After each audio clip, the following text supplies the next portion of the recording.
ज्ञान और भक्ति माँ और बेटा की तरह हैं।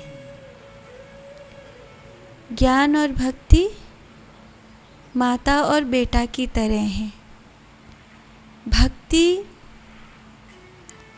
जैसे माँ की वाणी है और ज्ञान जैसे पुत्र की वाणी है। जैसे कोई नवयुवक होता है, वो अलग ढंग से दुनिया को देखता है, और उस नवयुवक की माँ है, वो अलग ढंग से दुनिया को देखती है। दोनों के विचार एक से होंगे, लेकिन दोनों के नज़रिए में अंतर है।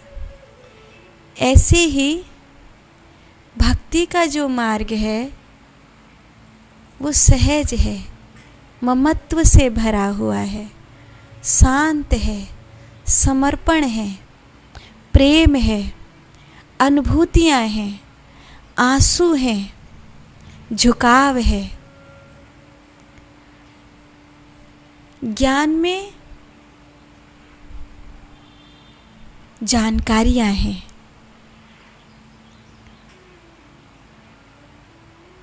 थोड़ा सा अकड़ है,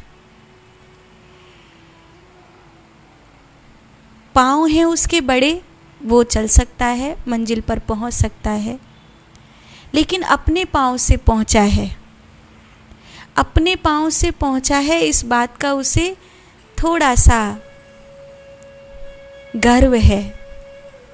लेकिन भक्ति वो अपने पाँव से नहीं पहुंची है। भक्ति के मार्ग पर चलने वाला परमात्मा की हथेली पर पहुंचा है। मैंने तो कुछ किया ही नहीं, आप ही ने किया, तो एक समर्पण है। यही अंतर है। ज्ञान मार्ग पे चलेंगे तो जानकर पहुंचेंगे, भक्ति मार्ग पर चलेंगे तो भुलाकर पहुंचेंगे। सब कुछ भुलाकर उसकी हथेली पर शरणागत हो जाना, ये भक्ति है। और पुरुषार्थ करके, जान के, समझ के, एक एक पग सोच सोच के, फूंक फूंक के रख के, पहचान कर करके पहुंचना ज्ञान है। ज्ञान मार्ग पर चलो, वह भी उत्तम है, अहंकार मत करना। भक्ति मार्ग पर चलो, वो भी उत्तम है, अहंकार वहाँ हो ही नहीं सकता। पर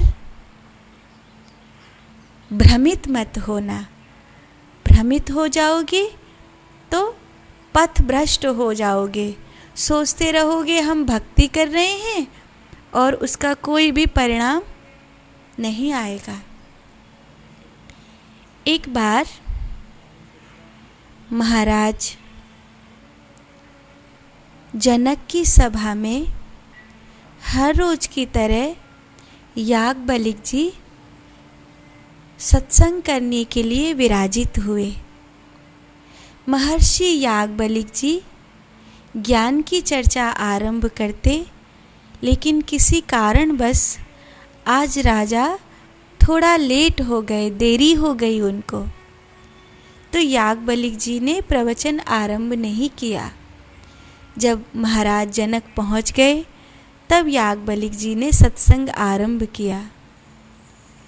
तो जो वहाँ पर अनंत ज्ञानी बैठे थे, उन्होंने कहा, देखो ऋषि महर्षि यहाँ पर मौजूद हैं, यहाँ पर ज्ञान और भक्ति को जानने वाले तत्ववेत्ता मौजूद हैं, लेकिन याज्ञवल्क्य जी ने राजा का इंतज़ार किया और ज्ञान चर्चा आरंभ नहीं करी।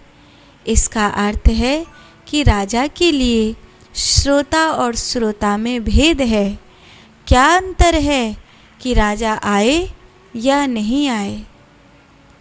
तब याज्ञवल्क्य जी ने उनसे कुछ कहा नहीं, बस इतना ही वहाँ पर यह विषय रखा गया कि श्रोता वह होता है जिसे उस सत्संग की महिमा का ज्ञान हो।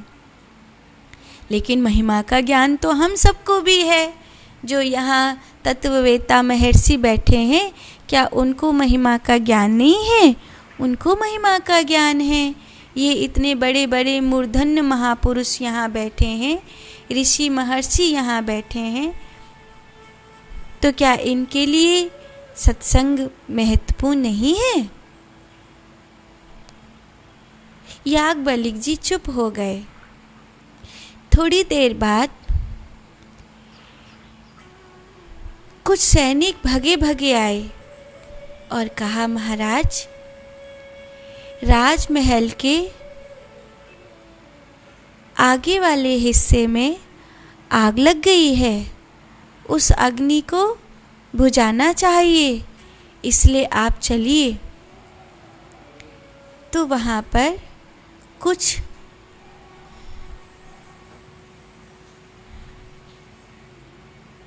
जो तत्ववेत्ता ऋषि महर्षि थे, उन लोग अपने अपने सामान को बचाने के लिए जाने लगे। राजा को भी जाना चाहिए था, महाराज चलो। राजा ने कहा, आप लोग जो जो बचा सकें उसको बचाइए, जिस जिसकी रक्षा कर सकें अपनी सामर्थ्य के अनुसार रक्षा करिए। ये सत्संग की वार्ता, ये तत्व चर्चा पूरी होने के बाद मैं आऊँगा। बस याज्ञवल्क्य जी ने कहा, यही अंतर है। आपको वहाँ पर जो आपकी वस्तु रखी थी उनमें कितनी चीज़ें होंगी, लेकिन आप उनको बचाने के लिए भागे। देखिए वहाँ पर आग नहीं लगी है, लेकिन राजा स्थिर होकर तत्व की चर्चा सुनने के लिए बैठे रहे। यही सत्संग की महिमा है, और इस सत्संग की महिमा को आपने जाना, लेकिन उन अर्थों में नहीं जाना जिन अर्थों में महाराज जनक ने जाना है। महाराज जनक ने जिन अर्थों में इस सत्संग की महिमा को जाना है, बस वो बताते हैं कि उनके लिए ये ज्ञान चर्चा कितने महत्वपूर्ण है। कई बार आप भक्ति करते हैं, ज्ञान के मार्ग पर चलते हैं, लेकिन ज्ञान का मार्ग तथा भक्ति का मार्ग आपके लिए भ्रम न बने, ये बहुत ज़रूरी है कि कहीं आपने अपनी ही धारणाओं की एक दुनिया तो नहीं बसा ली है।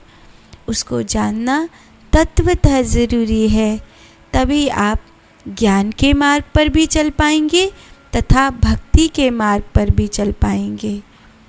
और रही सवाल अंतर की, तो अंतर तो उतना ही है जितना एक माँ और बेटे में होता है। ज्ञान पुत्र की तरह है, भक्ति माता की तरह है। साधु।